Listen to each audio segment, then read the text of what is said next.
Assalamualaikum warahmatullahi wabarakatuh. Perkenalkan, nama saya Esti Amelia dengan NIM C0D022003. Di sini saya akan membahas materi mengenai pemungutan PPh pasal 21 final dan pasal 26 bagi SPLN. Saya memiliki 4 topik pembahasan. Yang pertama, pengertian PPh 21 final dan pengertian PPh pasal 26. Yang kedua, ada pengertian tarif PPh 21 final dan tarif serta objek pajak penghasilan pasal 26. Yang ketiga, subjek pajak penghasilan pasal 26. Yang keempat, tata cara pemotongan pajak final dan tata cara pemotongan penyetoran serta pelaporan PPh pasal 26.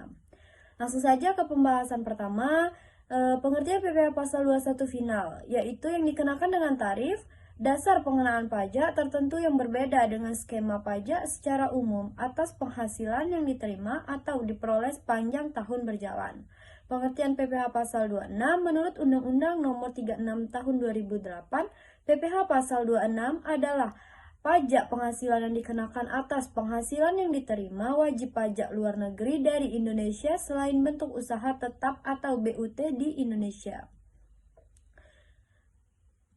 Lanjut ke pembahasan ini kedua, yaitu objek PPh final. Objek PPh final atas omset bruto sesuai PPh 46 atau 2013 dan PPh 23 atau 2018. Objek pajak final atas dividen, objek pajak final atas impor dan pembelian penjualan barang mewah, objek pajak final atas bunga termasuk premium, diskonto, dan imbalan sehubungan dengan jaminan pengembalian utang, objek pajak final atas royalti, sewa, dan penghasilan lain sehubungan dengan penggunaan harta.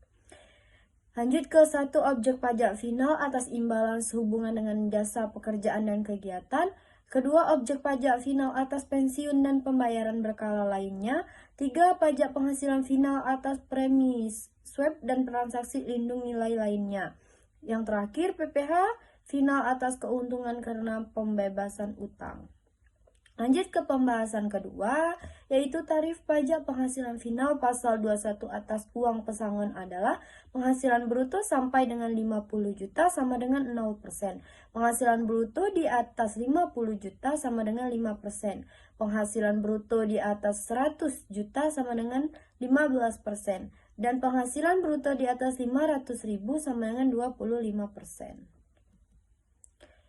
Tarif pajak penghasilan final pasal 21 atas uang manfaat pensiun, tunjangan hari tua atau jaminan hari tua adalah penghasilan bruto sampai dengan 50 juta sama dengan 0%. Penghasilan bruto di atas 50 juta sama dengan 5%. Tarif pajak penghasilan final atas honorarium ini ditentukan berdasarkan golongan atau tingkat jabatannya, yaitu golongan pertama dan golongan kedua, anggota TNI dan Polri, golongan pangkat Tamtama dan Bintara dan pensiunnya adalah 0%. Golongan 3, anggota TNI dan Polri, golongan pangkat perwira, pratama dan pensiunannya adalah 5%. Pejabat negara PNS golongan 4, anggota TNI dan Polri, golongan pangkat perwira menengah dan perwira tinggi dan pensiunnya adalah 15%. Tarif PPh final PP 46 2013 dan PP 23 tahun 2018. Pajak penghasilan final PP 46 2013 dan PP 23 2018 ini dikenakan pada UMKM dengan omset bruto tidak lebih dari 4.800.000 setahun. 4,8 miliar setahun. Besar tarif pajak penghasilan final UMKM sesuai PP 46 tahun 2013 adalah 1% dari peredaran bruto, sedangkan tarif pajak penghasilan final UMKM sesuai PP 23 tahun 2018 adalah 0,5% dari peredaran bruto.